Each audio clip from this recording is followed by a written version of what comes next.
Assalamualaikum warahmatullahi wabarakatuh. So, this is Ahmed Rambo.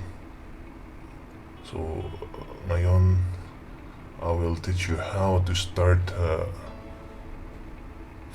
your own project of your house, this house design, using the free apps from the Sketchup. So, kailangan lang po ay may internet.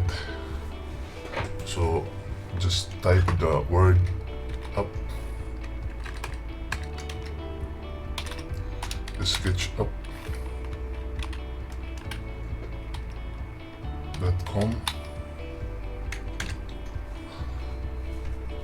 and wait for a while.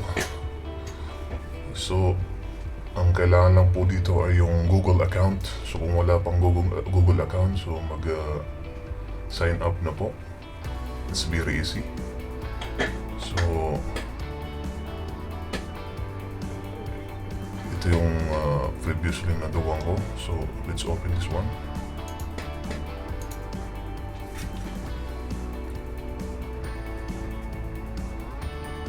So we will familiarize the tools and the trays. So dito po sa tools, dito po yung select tools, dito po yung erase, the paint, the line tools or the curve tools, and then the arc, the rectangle, the push or pull tools, the solid, the move tools, tape measure, walkthrough, and others, camera and look around, and also the orbit, pan and zoom. So on the right hand is the tray, the info, the entity info. It's all about the information of your model.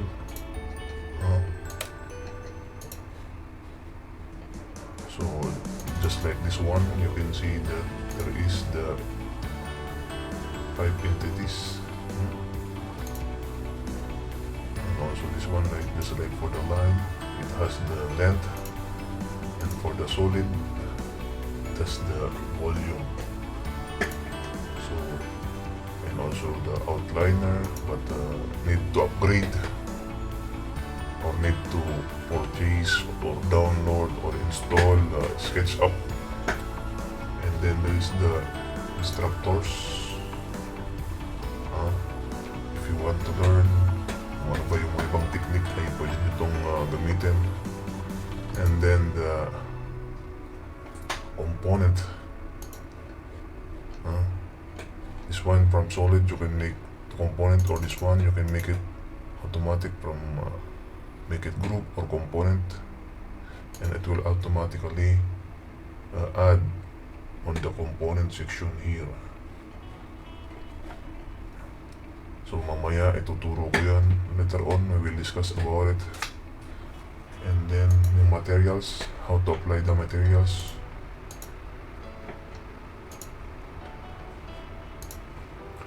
These are the materials. You can type there.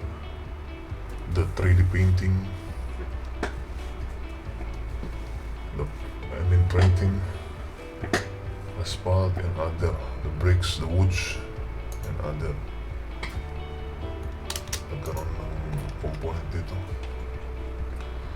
And then the styles. The working style. So this one is the working style, where you have the gray background, the skies, so you can change it according to gusto mo design. Kung itong green, but I prefer the gray one kasi hindi masakit sa mata. So, and also the tags or the layers, kasi walang layers dito.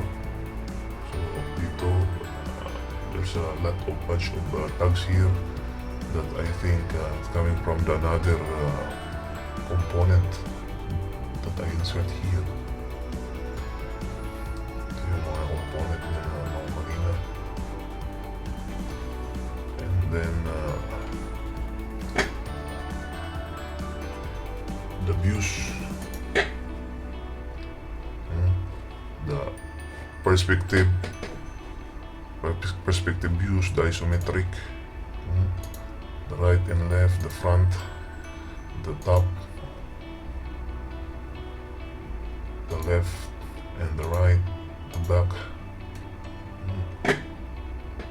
This is the isometric view. Which corner do you want to see? And this is you can see also this one, the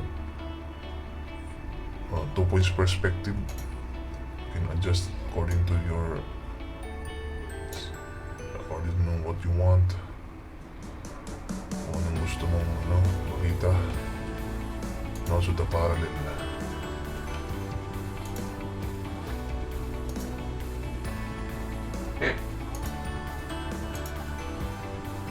It's parallel. Kahit anong side siya, is parallel. Two distance are in the same, two sides are in the same distance.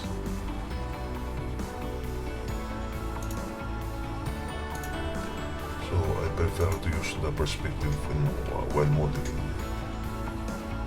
And then the display. So this is the axis, for example. You want to off the axis. Or the guides. The guides, if you use the tape measures from that axis. If you want to off that one, you can. But better to turn it on. The section cuts, but you can find here.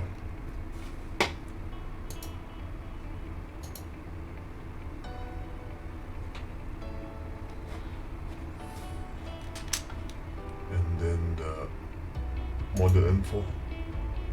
And the model info, if you're using the what unit you want, or and also the snapping,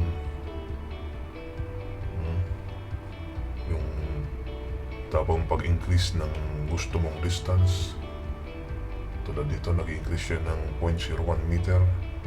And you can see also the angle. You can adjust according to what you want for adjusting the angle from 1 to 45 degrees. So the default is 15, so you can use 1 or 5 as you want. And then the solid inspector, but you need to purchase the upgrade version on the latest version. So that's for now. So later on I will discuss this one to you. I will explain how to do it and my second tutorial. Keep watching and please like and subscribe. Bali nasa bahay lang tayo, naka-lockdown. Ito yung big opportunity to learn something different. You can learn how to design your own house habang naka-lockdown. Pasensya na sa aking outfit. Nasa bahay lang ako. Wow! So I hope you will learn from here. And ang kagandahan nito, no need na mag-install ng software dahil mayroon na tayong basta may lang tayo, may internet lang tayo. And this is my first video. Just wait for my next video tutorial.